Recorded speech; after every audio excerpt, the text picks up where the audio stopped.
નમસ્કાર વિદ્યાર્થી મિત્રો। તો ધોરણ 11 સાયન્સ ભૌતિક વિજ્ઞાનમાં આપણે અત્યારે ચેપ્ટર નંબર 8 ચાલી રહ્યું છે અને જે ચેપ્ટર છે આપણું ગુરુત્વાકર્ષણ। તો આ ગુરુત્વાકર્ષણ ચેપ્ટરના આગળના વિડિયો લેક્ચરમાં આપણે જોઈ ગયા હતા કે ન્યૂટનના ગુરુત્વાકર્ષણનો સાર્વત્રિક નિયમ, એના પછી જોયું હતું સંપાતપણાનો સિદ્ધાંત અને એના પછી આપણે જોયું હતું કે ન્યૂટનના ગુરુત્વાકર્ષણના સાર્વત્રિક નિયમમાં જે ગુરુત્વાકર્ષણનો સાર્વત્રિક અચળાંક g આવે છે, આ ગુરુત્વાકર્ષણના સાર્વત્રિક અચળાંક g નું મૂલ્ય આપણને કઈ રીતથી મળે છે અથવા તો કેવેન્ડિશના પ્રયોગ વિશેની આપણે માહિતી મેળવી ગયા છીએ। હવે આજના વિડિયો લેક્ચરમાં આપણે શેનો અભ્યાસ કરવાના છીએ? તો આજના વિડિયો લેક્ચરમાં આપણે જોવાના છીએ પૃથ્વીના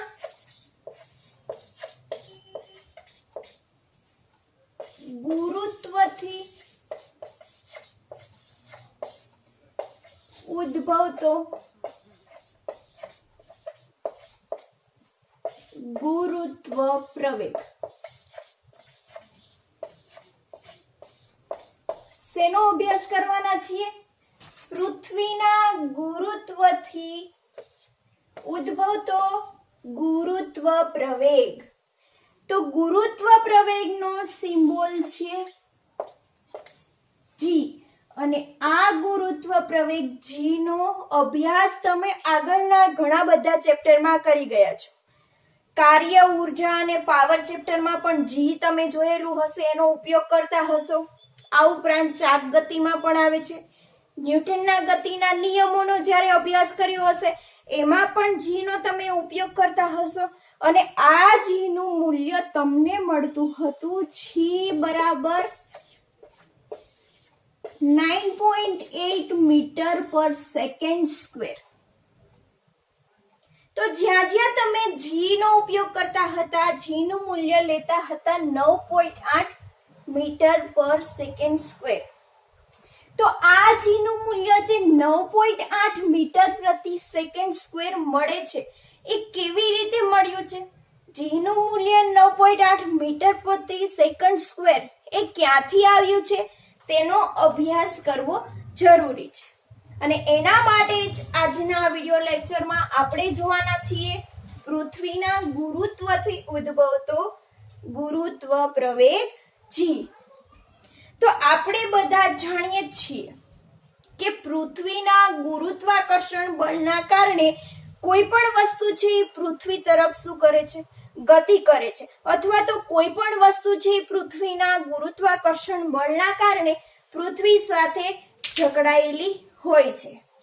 તો જ્યારે આપણે કોઈ પણ વસ્તુને ઉપરથી નીચેની તરફ ફેંકીએ છીએ ત્યારે વસ્તુ છે પૃથ્વીના ગુરુત્વાકર્ષણ બળના કારણે શું કરે છે? નીચેની તરફ ગતિ કરે છે અને નીચેની તરફ જ્યારે કોઈ પણ પદાર્થ છે એ નીચેની તરફ ગતિ કરતો હોય છે ત્યારે એની દિશામાં કોઈ પણ પ્રકારનો ફેરફાર થતો નથી, નીચેની તરફ જ ગતિ થાય છે, પરંતુ એના વેગમાં શું થતો હોય છે?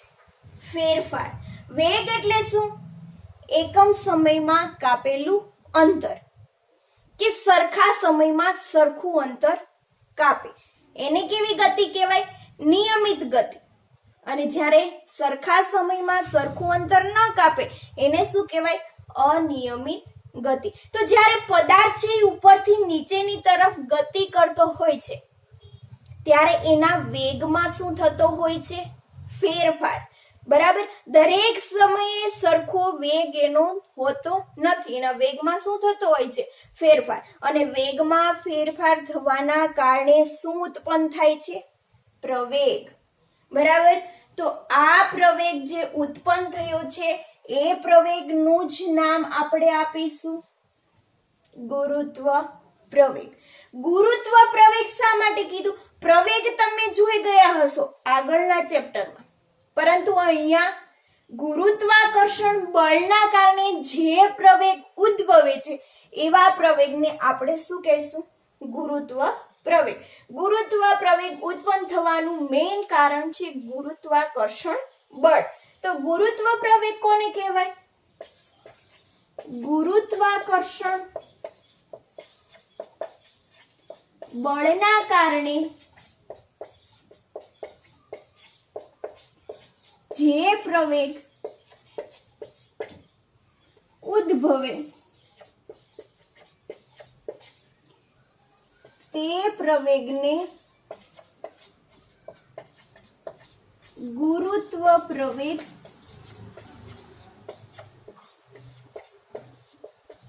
કહે છે. તો પૃથ્વીના ગુરુત્વ એટલે કે પૃથ્વીના ગુરુત્વાકર્ષણ બળના કારણે જે ગુરુત્વ પ્રવેગ ઉદ્ભવે છે એનો સિમ્બોલ છે જી, કે જેને જી દ્વારા આપણે દર્શાવીએ છીએ. તો આ ગુરુત્વ પ્રવેગ જેનું મૂલ્ય 9.8 મીટર પ્રતિ સેકન્ડ સ્ક્વેર કેવી રીતે મળ્યું તે હવે આપણે જોવાના છીએ. તો સૌથી પહેલા તો પહેલો કિસ્સો જોઈશું. પૃથ્વીની સપાટી પર ગુરુત્વ પ્રવેગ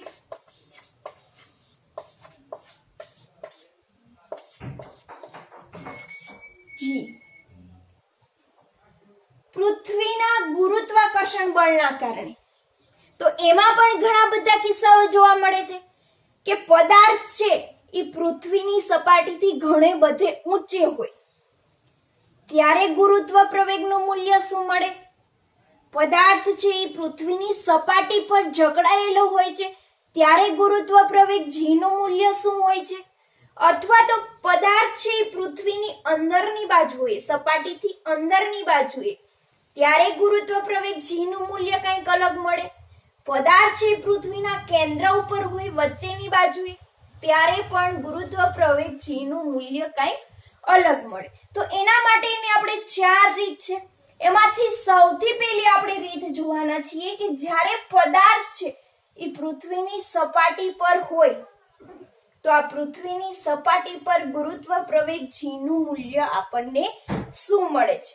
તો જોઈએ સૌથી પહેલા પૃથ્વીની સપાટી પર ગુરુત્વ પ્રવેગ જી. હવે પૃથ્વીની સપાટી પર ગુરુત્વ પ્રવેગ મેળવવાનો છે તો સૌથી પહેલા આપણી પાસે શું હોવું જોઈએ? પૃથ્વી. તો આપણે અત્યારે પૃથ્વીને ધ્યાનમાં લઈશું.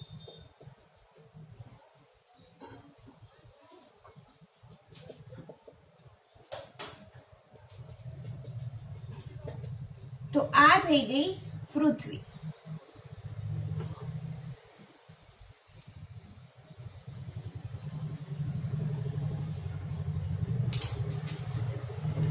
તો આકૃતિમાં આપણે એક પૃથ્વી દર્શાવીશું. હવે આ જે વચ્ચે છે એ પૃથ્વીનું શું આપેલું છે? કેન્દ્ર O. અને આ પૃથ્વીના કેન્દ્રથી પૃથ્વીની સપાટી પર સુધીની ત્રિજ્યા જેને આપણે કહી દઈશું ત્રિજ્યા RE, જેને કહેવાય છે રેડિયસ ઓફ અર્થ. અને આ જે સમગ્ર પૃથ્વી છે વિસ્તૃત પદાર્થ છે તો આ વિસ્તૃત પદાર્થનું દળ છે એ કેન્દ્રમાં કેન્દ્રિત થયેલું હોય તેવું આપણે ધારીશું. તો આ જે પૃથ્વી છે એ પૃથ્વીનું દળ અત્યારે ધારી લઈએ કે ME જેટલું છે. તો અહીંયા જે આપણે લીધું છે તે આપણે લખી દઈએ. ME શું છે?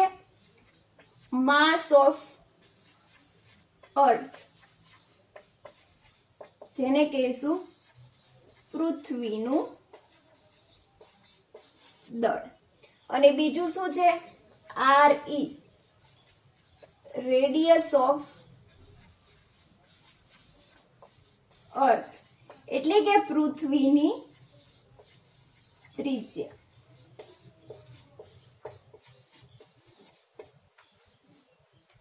હવે પૃથ્વીની સપાટી પર આપણે ગુરુત્વ પ્રવેગ મેળવવાનો છે.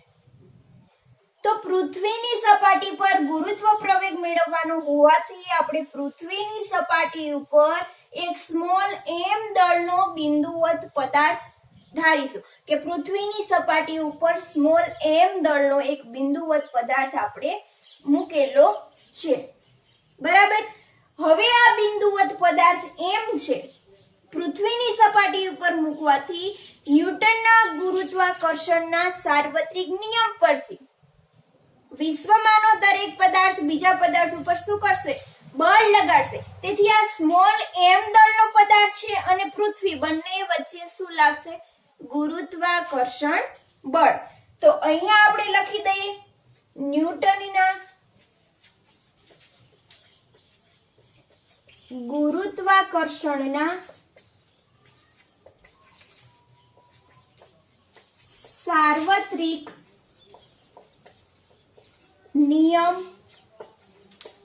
પરથી બંને પદાર્થો વચ્ચે જે ગુરુત્વાકર્ષણ બળ લાગી રહ્યું છે, આ ગુરુત્વાકર્ષણ બળ F, એનું મૂલ્ય આપણને શું મળશે?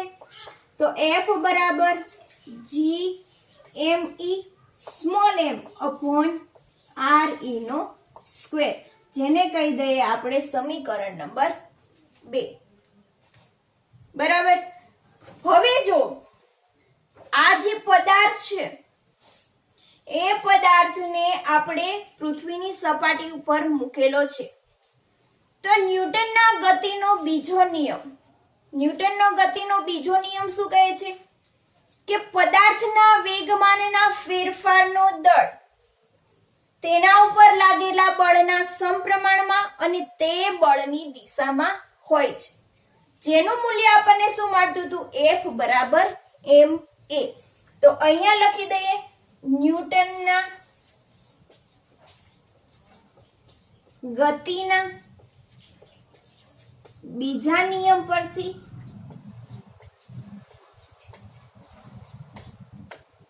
F નું મૂલ્ય શું મળતું હતું? F બરાબર ma, જ્યાં m એ શું છે? પદાર્થનું દળ અને એ શું છે? પ્રવેગ. અહીંયા F બરાબર ma મળતું હતું, પરંતુ અહીંયા આપણે કયું બળ લાગી રહ્યું છે? ગુરુત્વાકર્ષણ બળ. અને ગુરુત્વાકર્ષણ બળના કારણે જે પ્રવેગ ઉદ્ભવે છે એ પ્રવેગને આપણે શું કહીશું?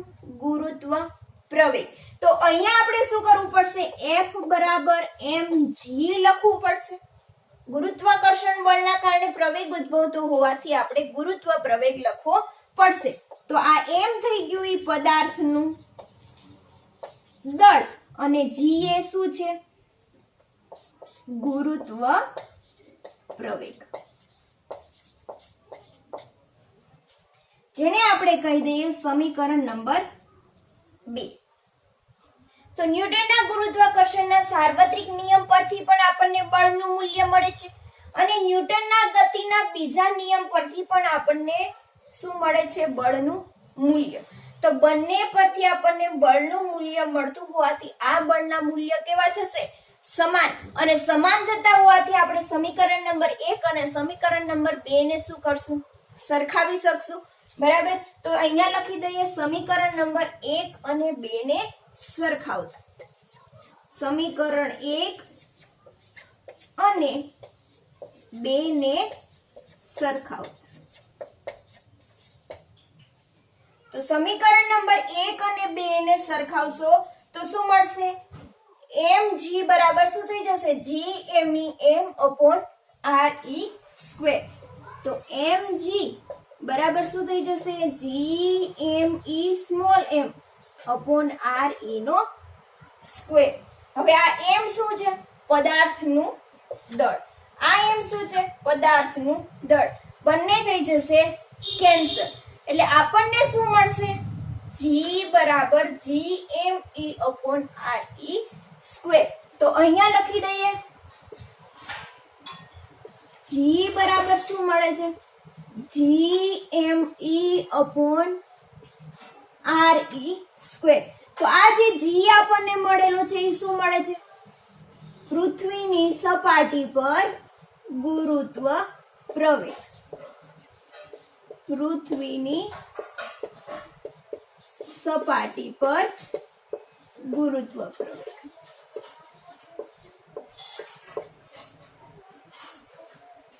તો g નું ઇક્વેશન આપણને મળી ગયું છે. g બરાબર શું થાય છે? GME upon RE square. બરાબર. હવે જો આ જે ગુરુત્વ પ્રવેગ જી આપણને મળ્યો છે, ગુરુત્વ પ્રવેગ જી એ શેના ઉપર આધાર રાખે છે? તો આપણે સમીકરણ જોઈને આપણે જોઈ શકીએ છીએ કે ગુરુત્વ પ્રવેગ જી નો આધાર છે એ શેના ઉપર રહેલો છે? પૃથ્વીના દળ અને પૃથ્વીની ત્રિજ્યા ઉપર એનો આધાર રહેલો છે.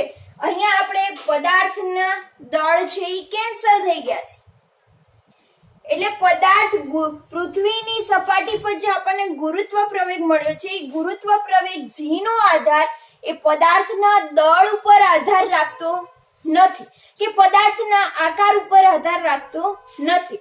ગુરુત્વ પ્રવેગ જી છે એ પૃથ્વીના દળ અને પૃથ્વીની ત્રિજ્યા ઉપર આધારિત છે. તો અહીંયા લખી દઈએ ગુરુત્વ પ્રવેગ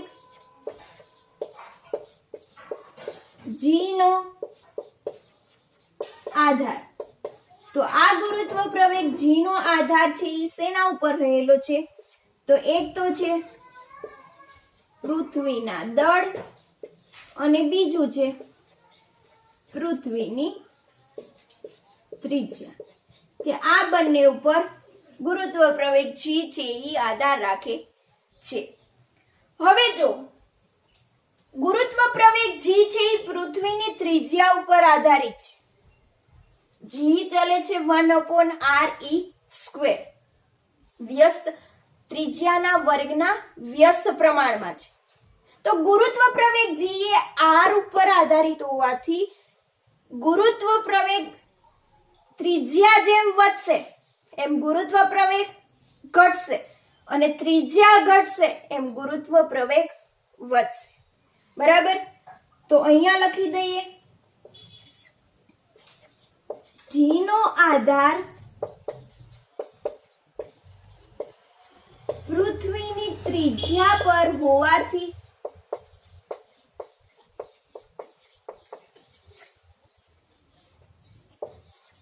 r વધતા જી ઘટે અને r ઘટતા જી વધે. પરંતુ આપણે બધા તો જાણીએ છીએ અત્યારે આપણે પૃથ્વીની કેવી લીધી છે? વર્તુળાકાર. પરંતુ આપણે બધા જાણીએ છીએ કે પૃથ્વી છે એ સંપૂર્ણપણે ગોળાકાર નથી. ધ્રુવો આગળ દબાયેલી છે અને વિષુવવૃત્ત આગળથી પહોળી છે. બરાબર? તો આમ ધ્રુવો આગળ સેજ શું થયેલી છે? દબાયેલી છે. આ બંને શું છે? ધ્રુવો. અને આ છે વિષુવવૃત્ત. તો પૃથ્વી તો સંપૂર્ણપણે ગોળાકાર નથી. ધ્રુવો આગળ દબાયેલી છે અને વિષુવવૃત્ત આગળ પહોળી છે. તો આ પૃથ્વીની સપાટીના દરેક બિંદુઓ આગળ શું ગુરુત્વ પ્રવેગ જી નું મૂલ્ય સમાન મળશે? તો ગુરુત્વ પ્રવેગ જી નું મૂલ્ય સમાન મળશે નહીં, કારણ કે દરેક જગ્યાએ ત્રિજ્યા કેવી છે? અલગ અલગ છે. વિષુવવૃત્ત આગળની જે ત્રિજ્યા છે આ ત્રિજ્યા ધ્રુવો કરતા 21 કિલોમીટર વધારે છે. વિષુવવૃત્ત આગળ ત્રિજ્યા એ ધ્રુવો કરતા કેટલી છે? 21 કિલોમીટર વધારે છે. તો પૃથ્વી સંપૂર્ણપણે ગોળાકાર નથી. ગોળાકાર ન હોવાના કારણે ત્રિજ્યા અલગ અલગ છે. તો દરેક બિંદુએ શું ગુરુત્વ પ્રવેગ જી નું મૂલ્ય સમાન મળશે? સમાન મળશે નહીં. તો એના માટે શું કરવું પડશે? તો આ જે પૃથ્વી છે એ પૃથ્વીની ત્રિજ્યાઓનો શું કરવાનો? સરેરાશ લઈ લેવાનો. અને જે ગુરુત્વ પ્રવેગ જી નું મૂલ્ય મળશે એ પણ આપણને શું મળશે? એનો સરેરાશ મળશે. તો હવે આપણે કરીએ ગુરુત્વ પ્રવેગ જી ની ગણતરી. ગુરુત્વ પ્રવેગ જી ના મૂલ્યની ગણતરી.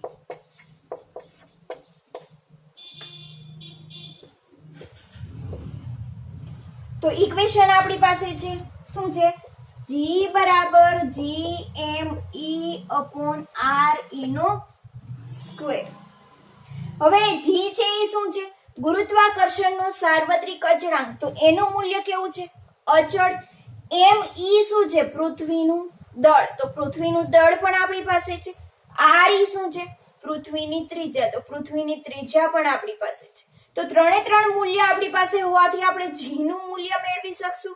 તો ત્રણે ત્રણ નું મૂલ્ય મૂકી દો ઇક્વેશનમાં. જી નું મૂલ્ય શું છે? 6.67 ગુણ્યા 10⁻11 ન્યૂટન મીટર સ્ક્વેર પર કિલોગ્રામ સ્ક્વેર ગુણ્યા એમ ઈ શું છે? પૃથ્વીનું દળ. પૃથ્વીનું દળ કેટલું છે? 6 ગુણ્યા 10⁻24 કિલોગ્રામ. તો અહીંયા લખી દઈએ 6 ગુણ્યા 10⁻24 કિલોગ્રામ અને છેદમાં આર ઈ. આર ઈ શું છે? પૃથ્વીની ત્રિજ્યા. પૃથ્વીની ત્રિજ્યા કેટલી છે? આખી પૃથ્વી સંપૂર્ણપણે ગોળાકાર નથી, એને વિષુવવૃત્ત આગળ, ધ્રુવો આગળ એની ત્રિજ્યા કેવી છે? અલગ અલગ. પરંતુ અહીંયા જે આપણે ત્રિજ્યા લેવાના છીએ એ શું લેશું? પૃથ્વીની ત્રિજ્યાનો સરેરાશ. અને આ પૃથ્વીની ત્રિજ્યાનો સરેરાશ આપણને મળે છે 6400 કિલોમીટર. તો 6400 કિલોમીટર ને આપણે મીટરમાં કન્વર્ટ કરી દઈશું તો થશે 10⁻³ મીટર સ્ક્વેર. હવે આ દરેકે દરેકનું તમે સાદું રૂપ આપશો એટલે તમને ગુરુત્વ પ્રવેગ જી નું મૂલ્ય મળશે 9.8 મીટર પ્રતિ સેકન્ડ સ્ક્વેર.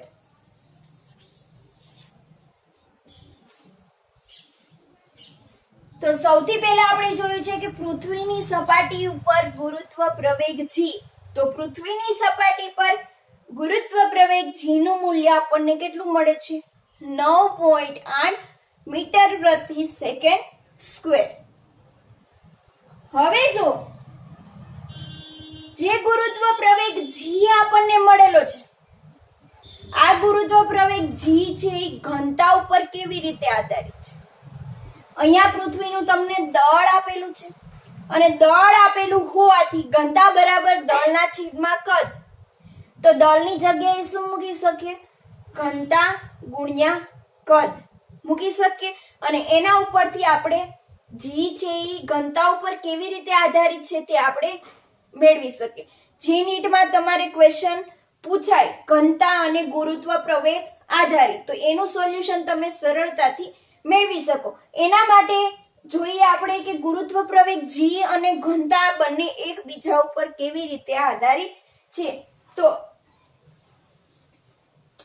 અહીંયા આપણે લખી દઈએ. તો જો આ ગુરુત્વ પ્રવેગ જી છે, જી બરાબર શું થઈ જશે? જી. હવે આ એમ ઈ શું છે? પૃથ્વીનું દળ. તો આપણે બધા જાણીએ છીએ કે ઘનતા બરાબર શું થાય? કદ. આ દળ છે એ શેનું દળ છે? પૃથ્વીનું. અને કદ પણ શેનું છે? પૃથ્વીનું. તો દળ છે એ પૃથ્વીનું આપણે કરતા બનાવી દઈએ તો શું થઈ જાય? ઘનતા ગુણ્યા પૃથ્વીનું કદ. તો અહીંયા એમ ઈ ની જગ્યાએ હું શું લખી શકું?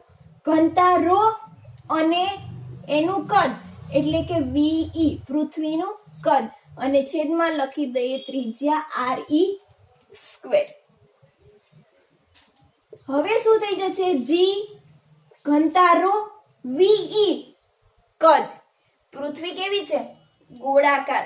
અત્યારે આપણે ગોળાકાર ધારી લઈએ તો પૃથ્વી ગોળાકાર હોવાના કારણે ગોળાનું કદ શું થાય? 4/3 πr². તો અહીંયા આપણે પૃથ્વીનું કદ લેવાનું છે 4/3 πre³ અને છેદમાં re નો સ્ક્વેર તો છે જ. હવે re² ને re³ બંને કેન્સલ થઈ જશે. 0 4/3 πre. હવે આમાંથી કોન્સ્ટન્ટ કેટલું છે? જો 4/3 કોન્સ્ટન્ટ છે, જી નું મૂલ્ય પણ કોન્સ્ટન્ટ છે અને પાઈ પણ શું છે? કોન્સ્ટન્ટ. બરાબર. તો એ પહેલા લખી દઈએ 4/3 પાઈ અને જી. આટલું તમને મળે છે કોન્સ્ટન્ટ. વધ્યું શું? ρ અને re. જી બરાબર 4/3 પાઈ જી ρ re. તો આ જે 4/3 પાઈ જી છે એ તમને શું મળે છે? કોન્સ્ટન્ટ. તો આ ઘનતા છે ગુરુત્વ પ્રવેગ જી ઉપર આધારિત છે. માની લો કે તમને એવું કીધું છે કે કોઈ પણ એક પદાર્થ આપેલો છે, પૃથ્વીની સપાટી ઉપર છે, બરાબર. આ પૃથ્વીની સપાટી ઉપર જે પદાર્થ છે એની ઘનતા આપેલી છે તમને 2 રો અને પૃથ્વીની ઘનતા છે રો. બંનેની સપાટી ઉપર ગુરુત્વ પ્રવેગ g નું મૂલ્ય સમાન છે. તો પદાર્થની તમને મેળવવાનું કીધું હોય ત્રિજ્યા, કે જે પૃથ્વીના ટર્મમાં મેળવો, તો એનું સોલ્યુશન ઘનતા આવેલી છે એટલે તમે આસાનીથી આ ઇક્વેશન પરથી મેળવી શકશો.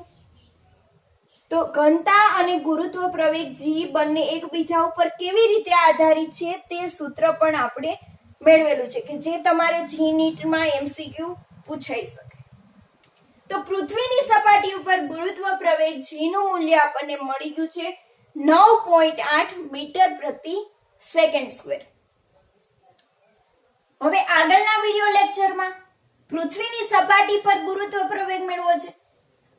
હવે પૃથ્વીની સપાટીથી જેમ જેમ આપણે ઉપરની બાજુએ જઈએ તેમ ગુરુત્વ પ્રવેગમાં શું ફેરફાર થાય છે, અથવા તો પૃથ્વીની સપાટીની અંદરની બાજુએ જેમ જેમ જઈએ એમ ગુરુત્વ પ્રવેગ g ના મૂલ્યમાં શું ફેરફાર થાય છે તે આપણે આગળના વિડિયો લેક્ચરમાં અભ્યાસ કરવાના છીએ.